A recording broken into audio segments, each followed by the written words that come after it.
Bienvenue au Labo des CIP. Aujourd'hui, on enfile nos blouses, virtuellement bien sûr, et on va regarder de plus près ce métier de conseiller en insertion professionnelle.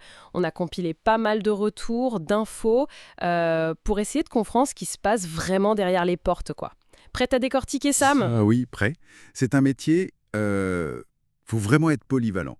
On dit souvent couteau suisse, mais franchement, c'est plus que ça.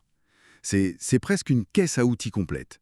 Et avec le côté humain au centre, bien sûr. Exactement. La mission principale, c'est ça. Aider des personnes qui sont un peu perdues, on va dire, à retrouver un chemin vers l'emploi. Un rôle de GPS pro et social, en quelque sorte. Bon, allez, on regarde ça de plus près. Hmm. Le point de départ, c'est souvent l'accueil. Écouter vraiment, sans jugement, informer, orienter. Et le public, il est super large. Des jeunes qui sortent de l'école, des demandeurs d'emploi qui sont là depuis longtemps, des gens en pleine reconversion, d'autres avec des freins sociaux importants. Oui, c'est ça. Du coup, l'approche, elle doit être globale, vraiment à 360 degrés. Tu peux pas juste parler boulot sans parfois aborder le logement, la santé, comment se déplacer, ou même juste comprendre un papier administratif compliqué, quoi. C'est clair. Et ça se voit dans les missions très concrètes quand la publicité, il y a le diagnostic au début, un peu comme un détective de la situation pro. C'est ça. Après, aider à définir un projet qui tienne la route, puis le coaching pour le CV, la lettre de motive. Ah, et les fameuses simulations d'entretien. Ça, c'est souvent un moment intense. Oui? Et même animer des ateliers collectifs. C'est varié, on s'ennuie pas. Non, c'est sûr. Il faut pas oublier toute l'aide pour les démarches administratives, mettre en relation avec les boîtes, les partenaires. Et le suivi, super important, une fois que la personne est en poste. C'est ça qui fait que ça tient dans le temps, une insertion durable. L'exemple de Julie, 22 ans, qu'on avait dans nos notes, il est bien. Son CIP Martin, il l'a accompagnée du début à la fin, quand elle savait pas quoi faire, jusqu'à ce qu'elle soit bien installée dans son apprentissage, en l'aidant même au début quand c'était dur. Ce suivi après, c'est souvent la clé. Oui, ce mot durable, il revient souvent. Et pour y arriver, faut des compétences. Les retours parlent d'un savoureux équilibre, j'aime bien l'image, entre le savoir-faire technique et le savoir-être. Côté technique, ça paraît logique. Bien connaître le marché du travail du coin, s'y retrouver dans tous les dispositifs, le CPF par exemple, tout un poème.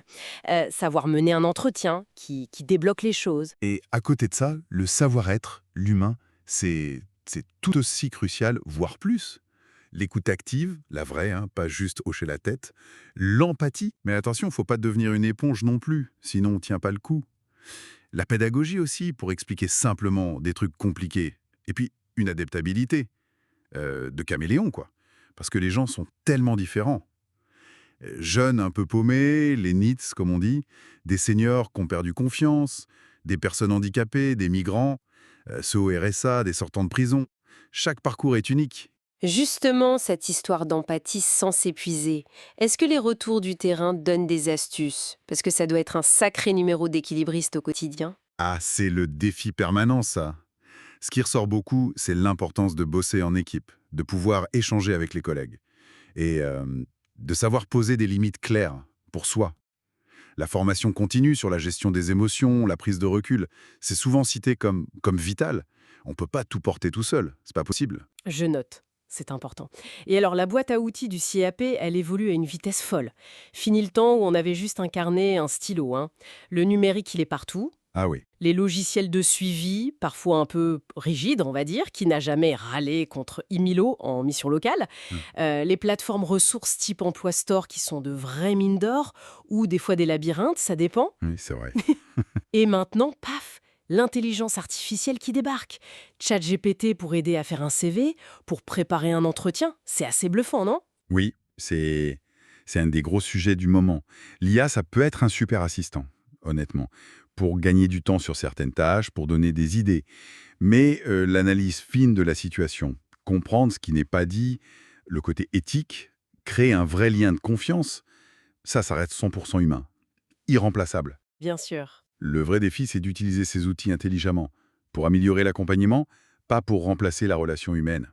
Le but, ça reste toujours que la personne devienne autonome. On sent bien le potentiel, mais aussi les questions que ça soulève. Et il y a d'autres défis sur la table. D'ailleurs, si on regarde nos notes, viser une insertion de qualité, pas juste trouver un petit boulot précaire, réussir à vraiment bosser en réseau avec tous les partenaires, les assistantes sociales, les formateurs, les employeurs.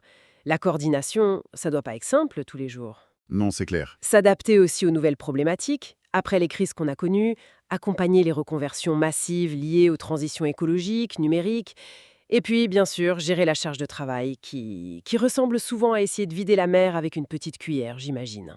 C'est un peu ça là, oui. Pour résumer, c'est un métier hyper riche qui demande une polyvalence de dingue et un vrai engagement, mais où l'humain reste au centre. On jongle sans arrêt entre l'administratif, le social, le psy, l'éco. Le fameux couteau suisse, mais version 2.0 alors, hein. Un peu technicien de l'emploi, un peu coach de vie, traducteur administratif, négociateur, Exactement. avec ce besoin constant de se former pour pas être largué. Mais ça ouvre des portes aussi après, hein. La coordination d'équipe, monter des projets, devenir formateur, conseiller en évolution pro. Il y a des perspectives, hein. Oui, tout à fait. Et puis, au-delà de tout ça, il y a l'impact concret.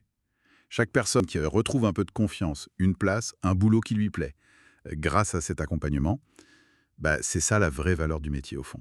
Ça n'a pas de prix. C'est une belle mission, il n'y a pas à dire.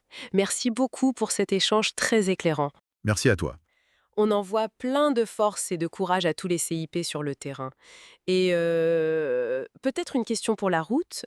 Avec l'IA qui monte et la pression sur les chiffres, comment on fait demain pour préserver ce qui fait le cœur du métier, le temps et la qualité de la relation humaine?